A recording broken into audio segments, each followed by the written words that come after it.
This is Women Who Build Empires, a podcast celebrating women entrepreneurs and thought leaders who are turning the tables on outdated old school belief systems and building business empires that align with who they are, how they work, and how they are leaving a lasting legacy. And I'm your host, Emmy Kirshner, serial entrepreneur, investor, and business consultant for ambitious women entrepreneurs who are boldly taking their business to the next level.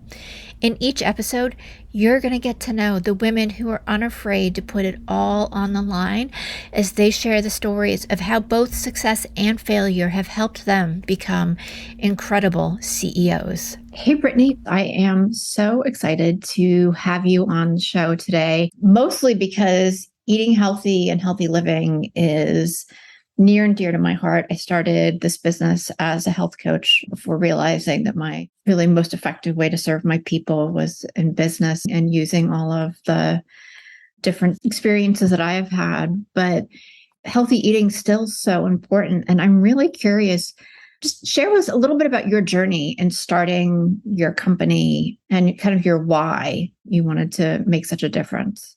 Yeah, so I was trying to get pregnant and I've always been pretty health conscious. And, I hoped that getting pregnant would be easy. It was not. And I went to see a fertility doctor and she recommended that I go on an autoimmune protocol or an elimination diet. And I was shocked because, again, I've always been a really healthy eater. So when she said, we should, look at your diet, I'm thinking, what do you mean? And when I went on this elimination protocol, I had to eliminate all major allergens. So dairy, nuts, gluten, soy, eggs. And when you eliminate dairy, nuts, and soy, you've wiped out the plant milk aisle, the cow's milk aisle, soy milk. You've wiped out pretty much all milks that there are. So I was really frustrated looking for an alternative. And I kind of had this light bulb moment. And I thought, what if I make milk from flaxseed? I've always loved flaxseed. It's a great source of fiber, of omega-3s, of protein.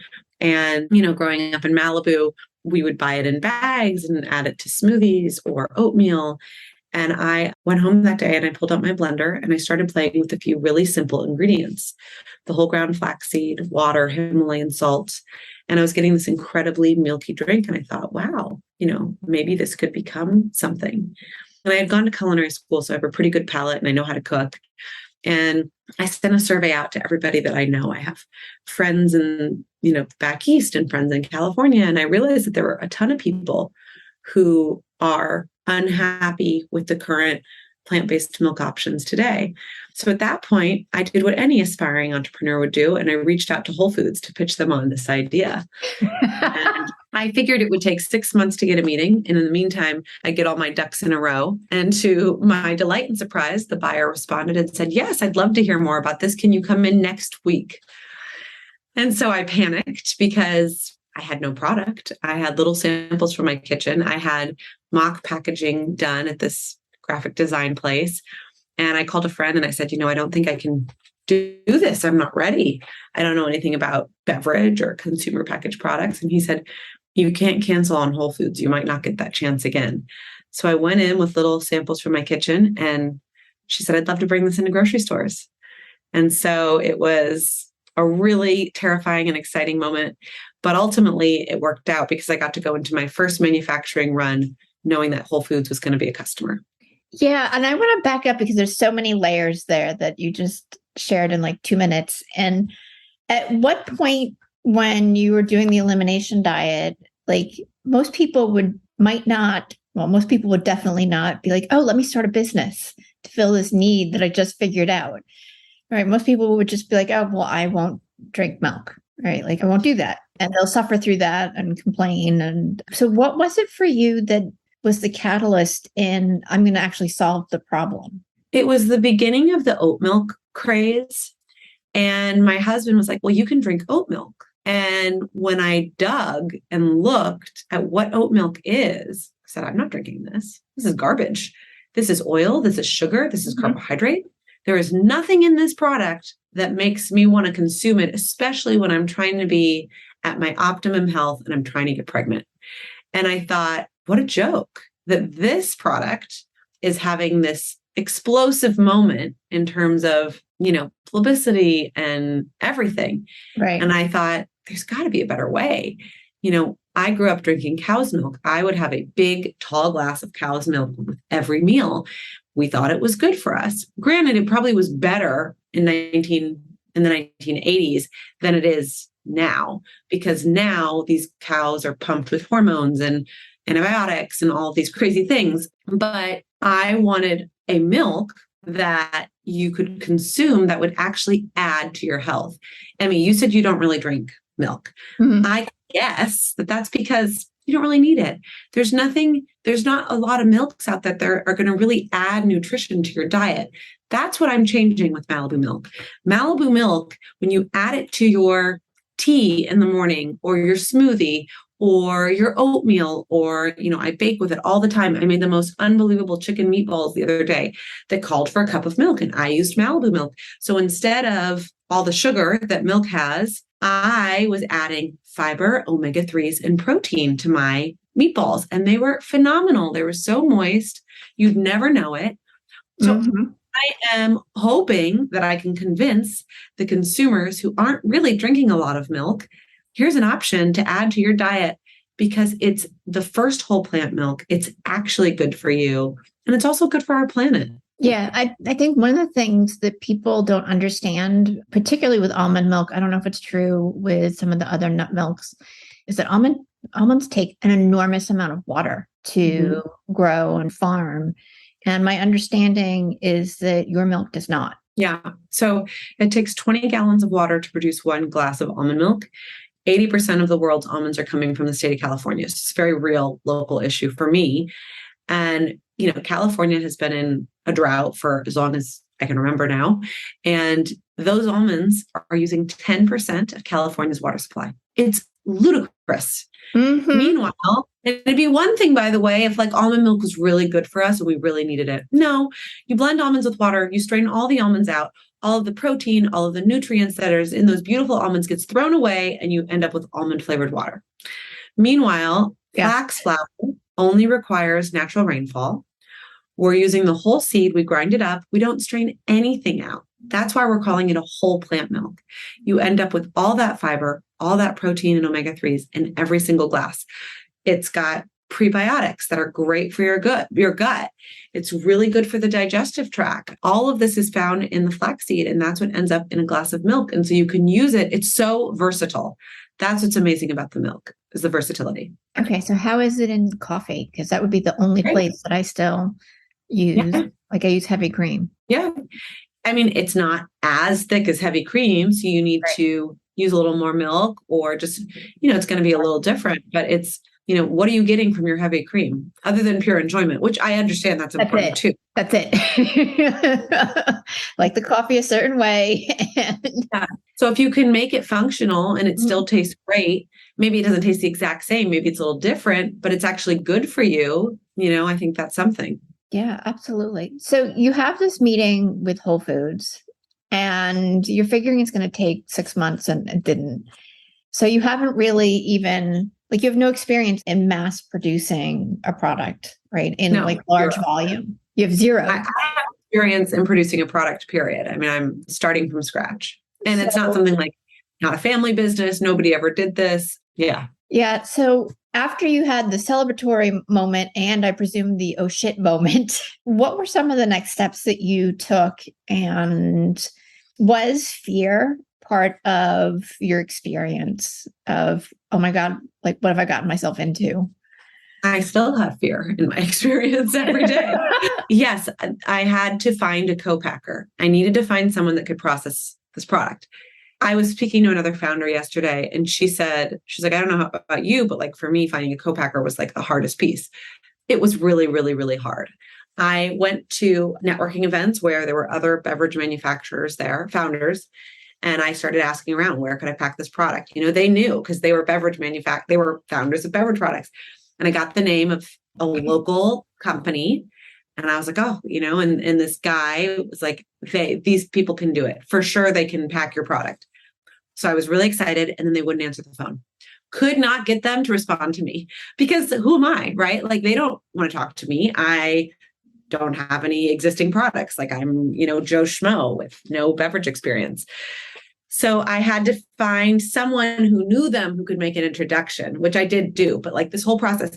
And then they scheduled me and then they canceled on me because I was a test run and they had bigger paying clients. I had to pay for the run, but it was chump change compared to some of these bigger clients. So very, very, very challenging. They finally got me in 3 months after that initial meeting, and I had to run at midnight in this huge facility in the freezing cold.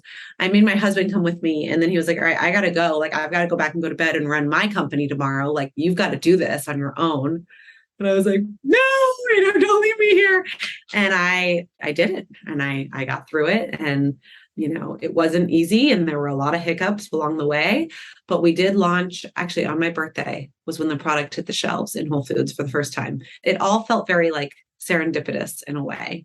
And it has very much been, it's not linear, building a business, growing a company, the highs are wonderful. The lows are really hard. And, it's still like that today. So there are new challenges, and, it's kind of like as the company gets bigger, the challenges in a way get harder because there's more at stake, Right. At the beginning, you don't really have much to lose. So you haven't, now I have customers, I have, customers meaning like, consumers, the end consumer, and then I have retailers that are counting on my product as well. So there's a lot at stake.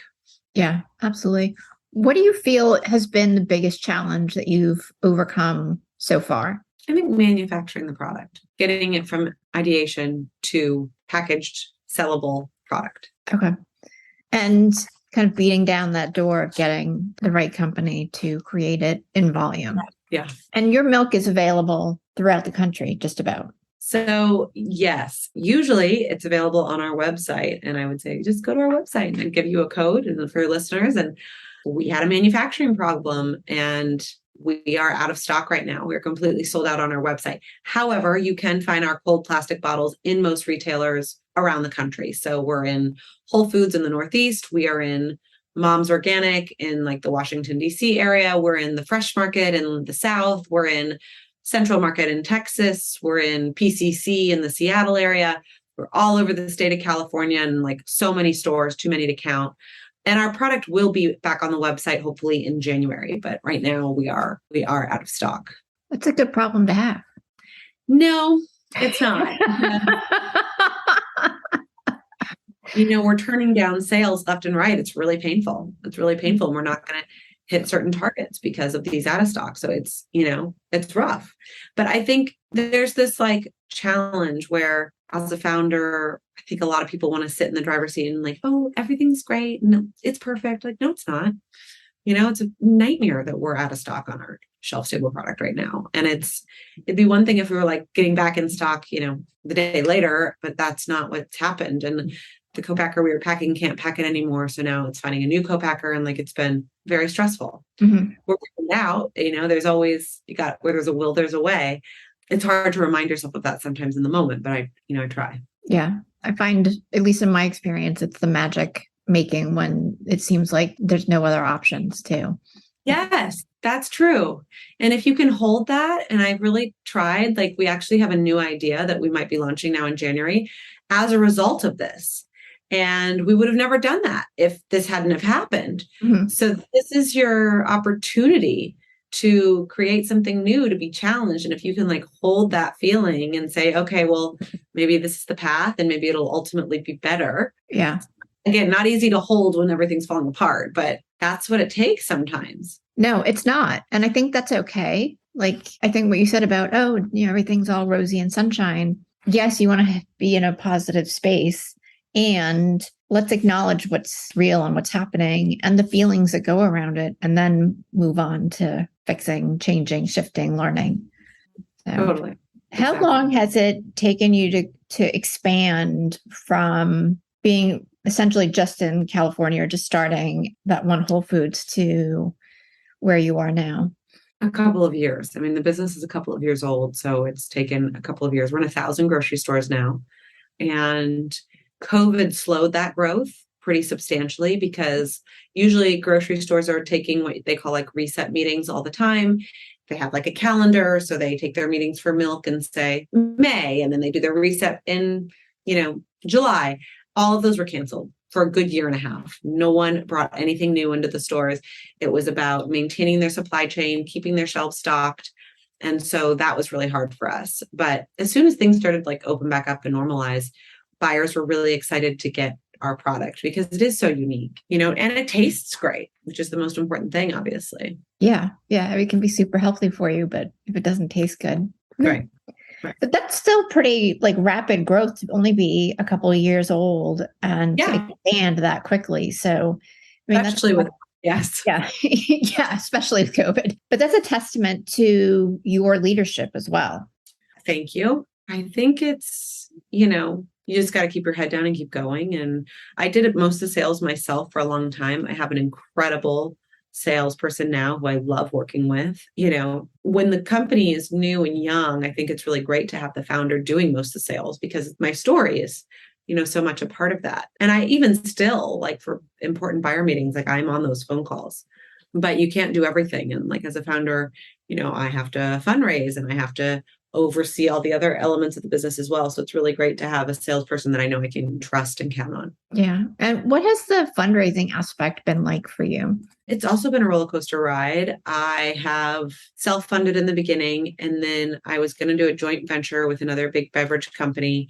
And then I ended up meeting a venture capitalist like out at a dinner one night who asked me if I had ever done fundraising. And I said, I'm working on this joint venture deal. And he inquired further about the terms and was like, I think I could set up an angel round for you that could be really helpful and have better terms than like this joint venture deal. And I kind of blew it off.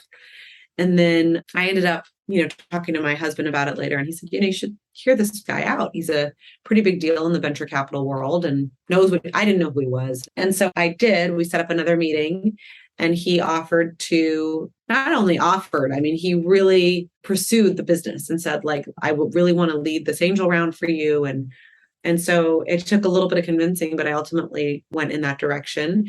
He set up the first angel round, brought in all these incredible investors. That was great. I've raised a few small rounds since then. We just did our series seed. It's been stressful, it can be hard to fundraise, but it's fun. You get to meet interesting people. And I was telling this founder that I spoke to yesterday, sometimes you have to have 100 conversations more to just get one yes. And that can be a little daunting, but sometimes you just get a yes right away. So you just got to, again, like be optimistic and keep going. Yeah, absolutely. I think we all have those moments, and it's like so much else of being an entrepreneur where really it's just pushing through till you get the success. Mm-hmm. The persistence piece. How has been growing the business and being a mom been for you? It's really incredible, but it's also really hard. On one hand, I'm really grateful that I have both because I don't think I would enjoy just doing the mom thing 24/7. And don't get me wrong, I sometimes envy the moms that don't work. And I'm like, oh, like all you have to worry about is like, everything for your kids. And that can definitely fill your days and then some. But I love that I get to step out of that and into the work headspace on a daily basis, that it's a healthy mind shift for me. Like I need that. I need something else. But it's a really hard balance. I work from home, which is usually great, but sometimes hard. My son is now 2.5. And like, there are times where I'm like, oh, I want, whatever, a glass of water. And I'm like, screw the water. I'm going to stay up here because if I go downstairs and he sees me, it's really hard to just then walk away. It becomes a whole thing and I get drawn in. But I do get to have lunch with my kids every day. And that's wonderful. I sit at the table with them and, we get to chat for half hour. And so most of the time, I think I have a pretty good balance, but it's really, really hard. And, you never really feel like you have enough time to give to either my children or my business. Like, now that it's not COVID anymore, because my son was born during COVID. So for the first year, there were no events or whether it was just like, oh, I just get to be, everybody was home. So it was really easy. Now that there's like conferences and networking events and I have these kids and there's bedtime and and I'm a nursing mom as well, it's harder to juggle. And like there was an event a couple of weeks ago that I was invited to very last minute. and I wanted to go, but I was already committed to an event the night before, an event the night after, and the timing was hard. And ultimately I ended up like not being able to go.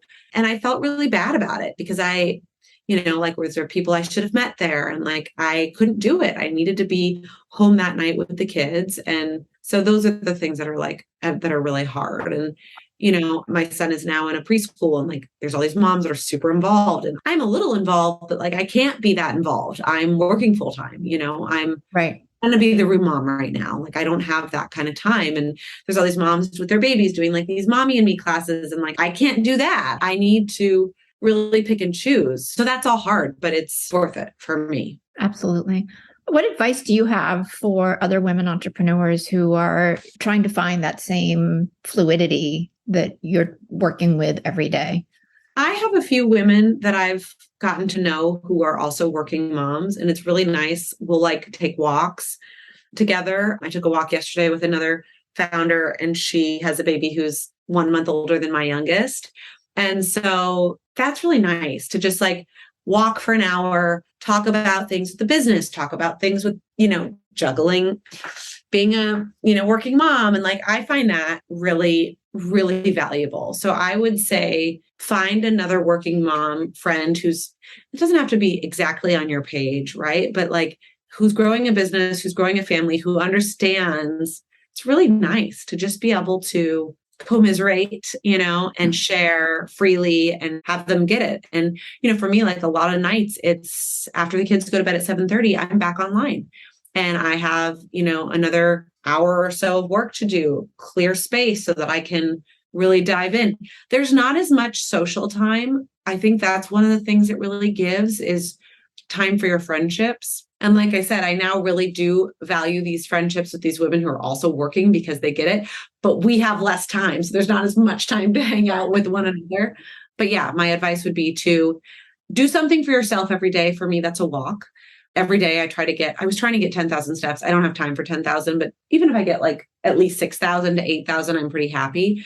And then find other mom friends that you can connect with. I think that that's really, really valuable. Yeah, I've found over the years, like all of my networking friends have turned into really close friends, and having that support and the collaboration when things on both ends, right? Where when things, aren't going well and to celebrate the successes is so valuable because a lot of times, and I see this with my clients as well, even though they have teams, they have support, you still feel like you're working in a vacuum. Yeah.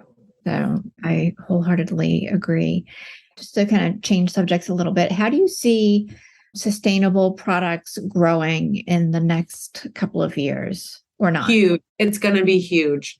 The younger generation really cares about sustainability, like from a place of, this newer generation is recognizing that like this planet is, tapped out and it's up to them and us to make smarter decisions, smarter purchasing decisions, smarter, for them, that's ultimately what it comes down to. If they're making the purchasing decision, if they're making these demands, the companies that are producing the products are going to have to make products that these people want to purchase. So I think we're just at the beginning, which is so exciting.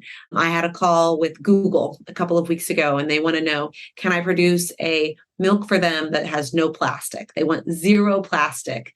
And this woman that I spoke to, it's her job to get rid of all plastics for the Google micro kitchens in the next couple of years.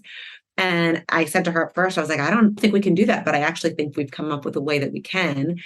And it's really exciting. And the impact that would have just from Google employees alone, they're saying, oh my goodness, like yeah, 300,000 meals a day or something insane like that. So I think it's really exciting. And I think that we're at the tip of the iceberg. What can people who are listening look for if they're trying to make choices in what they're eating or what they're buying from a sustainability perspective? I think if you just start thinking about, well, how much plastic am I using? How much of these single-use plastics am I using? It's astonishing. Crazy. A really simple example that would never occur to, I think, the average person. Think about a packet of sugar at a restaurant or a Splenda or Sweet and Low.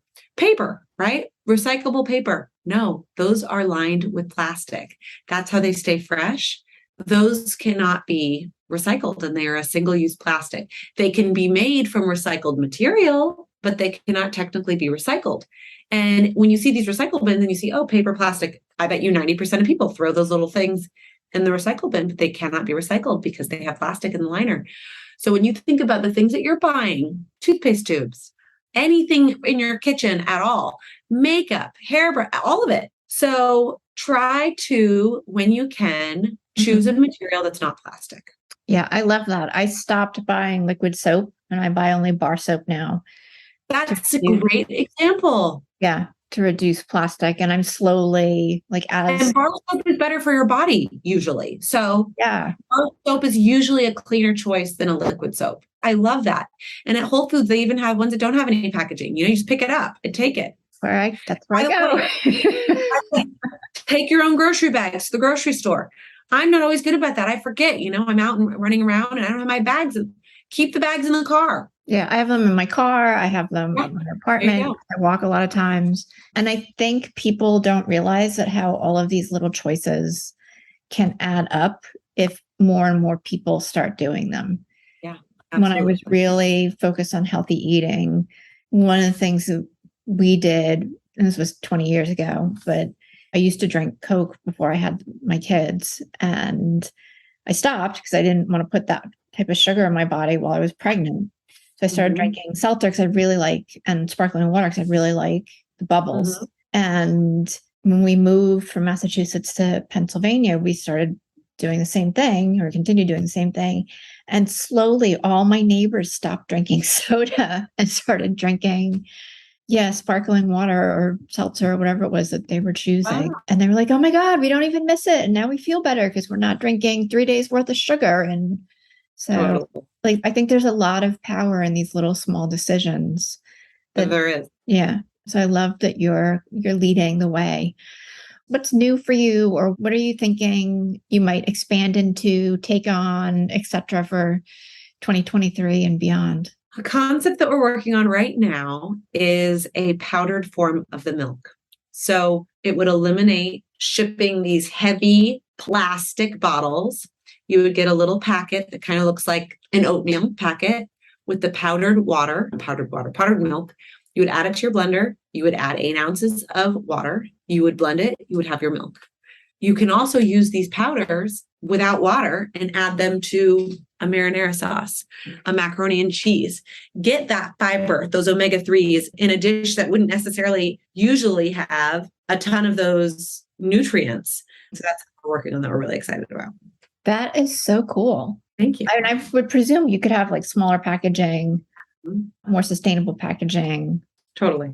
All that good stuff. That's amazing. And if I remember correctly on the website, your milk comes in different flavors too, right? You have chocolate. Yeah, we don't have chocolate. We have unsweetened vanilla, normal unsweetened. We have a flax oat, and we have slightly sweetened, and we're only using organic dates as our sweetener. That's amazing.